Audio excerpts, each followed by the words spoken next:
Zhang Yi and Lu Karen conversed inside their snowmobile as they traveled through the frozen landscape toward the Hongyuan Group factory. Zhang Yi expressed his disdain for Liang Yu's students, stating that their potential deaths in the apocalypse would be natural and acceptable, and he emphasized that he had only promised Liang Yu to do his best to protect them, not guarantee their survival. He instructed Lu Karen, along with Yang Xinxin, to act in a way that would make Liang Yu favor them more, using their charm and closeness to gradually shift the teacher's loyalty away from her other students. Lu Karen understood the assignment clearly, acknowledging that girls know how to please and gain affection, and she shared Zhang Yi's hope that no external forces would disturb their shelter's peace. Outside, the snow fell steadily in the deadly cold of February, and Lu Karen remarked on the stark contrast between the safety of their shelter and the hellish conditions beyond. Zhang Yi, though confident in his growing strength after raiding the Xishan base, felt an underlying concern about potential conflicts with other major forces, particularly since the incident at Chaoyu base might not stay hidden. He hoped to avoid confrontation until the shelter's defenses were fully prepared, but as they arrived near the Hongyuan factory, they spotted three bizarrely modified off-road vehicles parked in the snow. Zhang Yi stopped at a distance, using binoculars to observe the crude combat modifications, steel plates, machine guns, tracks, and skis that made the vehicles heavy and inefficient. Lu Karen, upon looking through the binoculars, criticized the shoddy modifications, noting the extreme fuel inefficiency and slow speed of the vehicles. This observation led Zhang Yi to deduce that the group likely belonged to the Yangsheng base, the only faction with control over an oil refinery and thus the resources to waste fuel so extravagantly.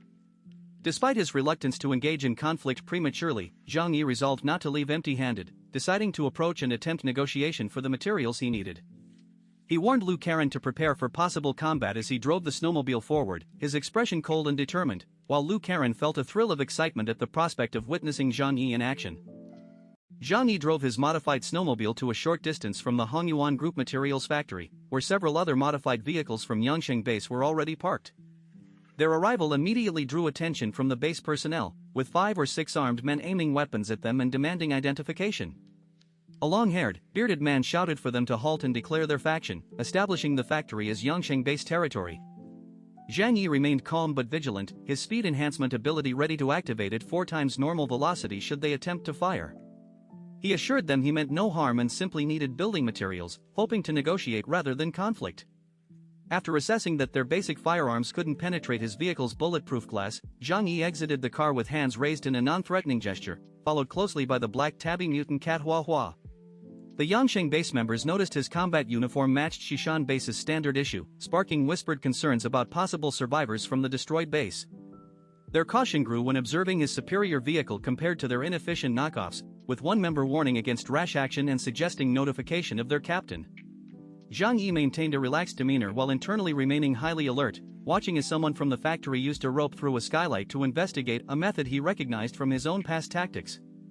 Several minutes later, Captain Gao Yuan emerged from the factory, a dark-skinned, thick-bearded man wearing a white combat uniform with a crimson flame shoulder emblem denoting his rank.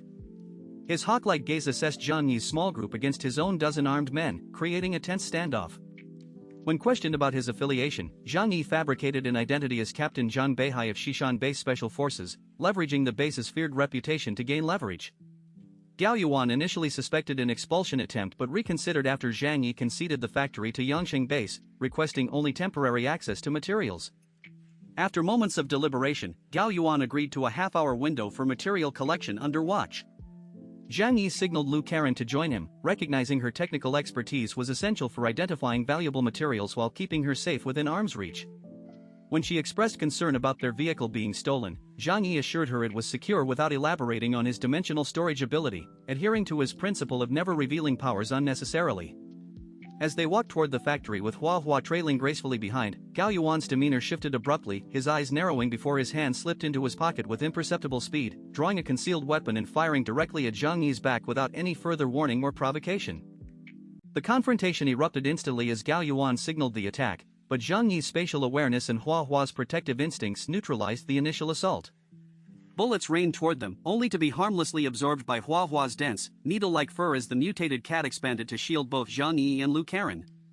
The Yangsheng base soldiers stared in stunned disbelief at the monstrous feline, their firearms proving utterly ineffective against its evolved defenses. Gao Yuan reacted with trained precision, firing 3 shots aimed at Hua Hua's eyes, but the creature merely flicked its head to deflect the projectiles, letting out an irritated meow. Zhang Yi remained calm, positioning himself to protect Lu Karen while observing the enemy's capabilities.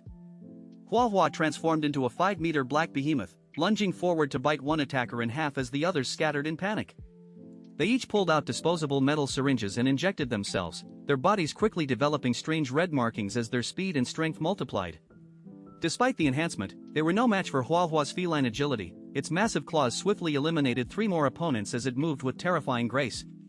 Gao Yuan and 5 others broke away to target Zhang Yi directly, unleashing a coordinated volley of gunfire.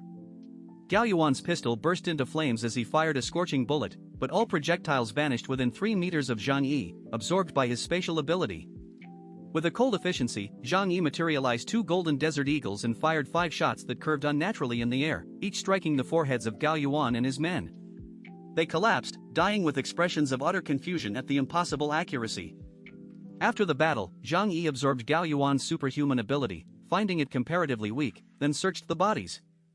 He collected several stimulant syringes containing dark red liquid and satellite phones from the corpses, storing everything in his alternate dimension along with the remains to conceal evidence. He also confiscated the enemy's snowmobiles and cleaned the bloodstains, leaving no trace of the conflict. Lu Karen watched with admiration and unease, questioning if reinforcements would come, but Zhang Yi calmly assessed the logistical impracticality of a large-scale response from Yangsheng base over such distance.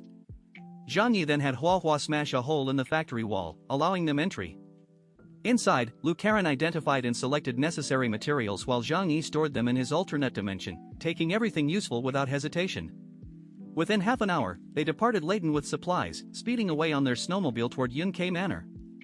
As they traveled, Zhang Yi contemplated the escalating conflict, realizing he could leverage the situation to redirect Yangsheng base's attention toward the troubles in Shujia town, though he kept this strategic thought to himself for the time being.